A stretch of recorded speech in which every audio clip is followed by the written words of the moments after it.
Le film Minecraft génère des opinions partagées. Beaucoup disent qu'il est horrible, mais d'autres l'apprécient vraiment. Qui a raison? Nous allons le découvrir. Aujourd'hui dans Charlie-Tal, nous parlerons du bon et du mauvais du film Minecraft, et nous tirerons des conclusions à la fin. Prêt? C'est parti!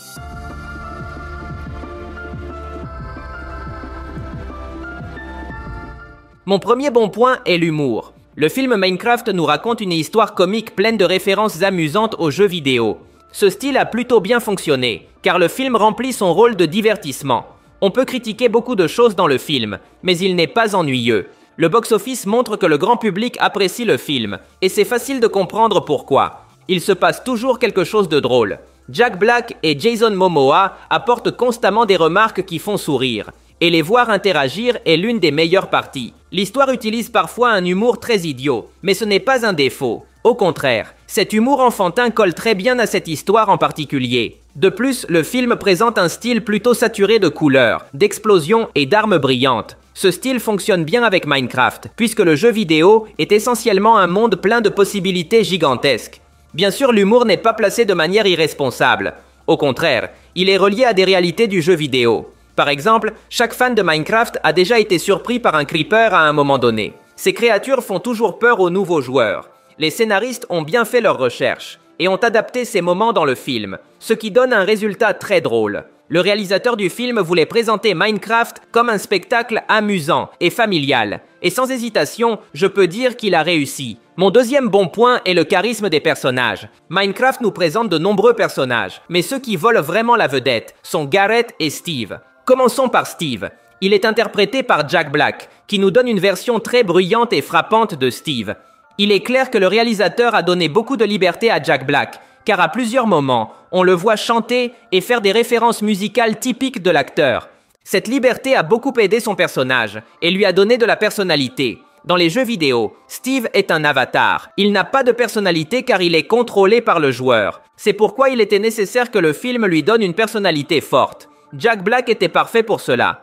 Jack Black est un acteur qui se connecte facilement avec le public. Dans Minecraft, il y parvient encore une fois, même si son personnage est assez exagéré. Sans peur de me tromper, je peux dire que Steve était le cœur du film. Cette histoire n'aurait pas fonctionné sans le Steve de Jack Black. Parlons de Garrett, qui est un excellent personnage. Il représente ces gamers de la vieille école qui ont vécu l'époque des jeux vidéo classiques. Cependant, Garrett est resté coincé dans cette époque, et à cause de cela, il a du mal à s'adapter à des idées créatives comme Minecraft. Jason Momoa a su se connecter avec les joueurs plus âgés. J'ai adoré comment, à tout moment, son personnage essayait d'être dur, mais n'y parvenait tout simplement pas. Garrett est un gars un peu ridicule, mais encore une fois, je le dis, dans cette histoire, le ridicule fonctionne. Ce film fait partie de ces cas où les acteurs sont irremplaçables.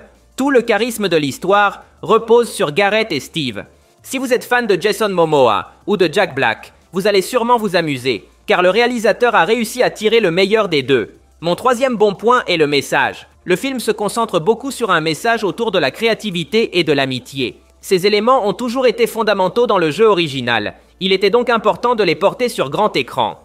Pour jouer à Minecraft, il faut avoir une passion pour la création, l'envie d'inventer des choses, d'expérimenter. C'est pour ça que le jeu vidéo est si populaire. Mais l'amitié est aussi importante, car Minecraft s'est toujours démarqué par sa capacité à créer des communautés et des amitiés en ligne. Dans ce contexte, je veux être clair. L'amitié et la créativité ne sont pas des éléments choisis au hasard pour l'intrigue du film, mais bien une partie fondamentale de l'essence de Minecraft. Dans le film, on rencontre des personnages comme Henry, un enfant passionné de création. Cependant, sa créativité est limitée par la dure réalité. La vie ennuyeuse et ses camarades de classe ne lui permettent pas d'explorer sa créativité. Mais grâce à son aventure dans Minecraft, il comprend que sa passion pour la création est très précieuse. Il doit continuer à construire malgré les problèmes de la vie. Cette leçon est aussi transmise à Steve. Jack Black nous a présenté un personnage qui fuyait littéralement son monde ennuyeux pour vivre dans Minecraft. Il n'est jamais rentré chez lui, car ce n'est que dans Minecraft qu'il pouvait être créatif.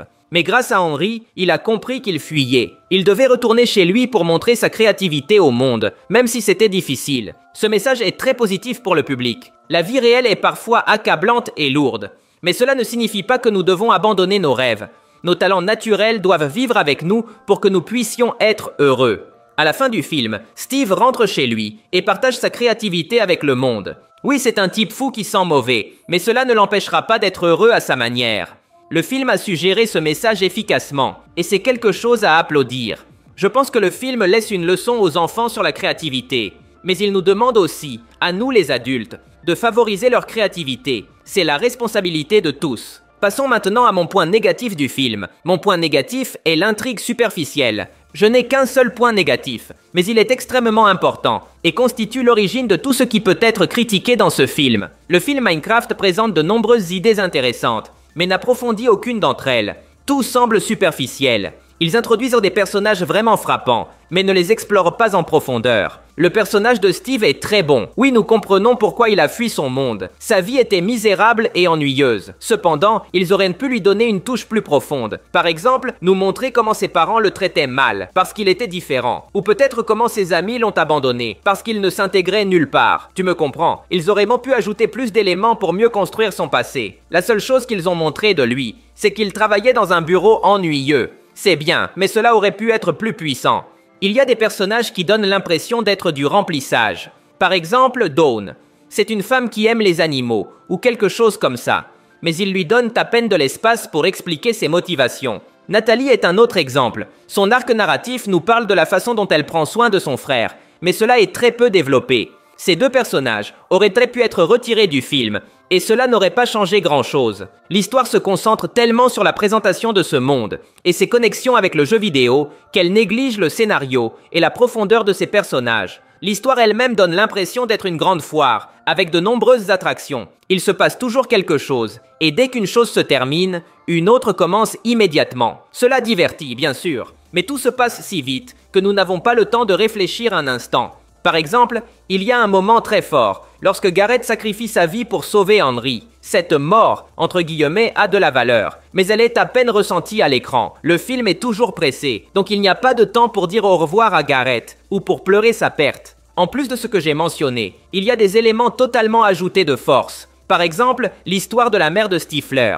Le film la montre lors d'un rendez-vous avec un villageois. L'idée était drôle, oui, mais pour être honnête, cela n'ajoute rien à l'intrigue principale. C'est comme un court-métrage à part. Le scénario ne fait aucun effort pour explorer profondément cette femme. Ils l'ont seulement mise là, pour créer de la comédie et remplir l'espace. En conclusion, le film Minecraft est très divertissant, déborde de charisme grâce à ses acteurs et montre un grand respect pour le jeu vidéo original. Cependant, il présente une histoire assez générique qui ne sera pas retenue. Je pense qu'ils auraient pu ajouter 15 minutes de plus au film pour mieux développer les arcs des personnages. Cela aurait donné plus de solidité au scénario. Quoi qu'il en soit, le film Minecraft est amusant, porte un beau message et peut être apprécié en famille.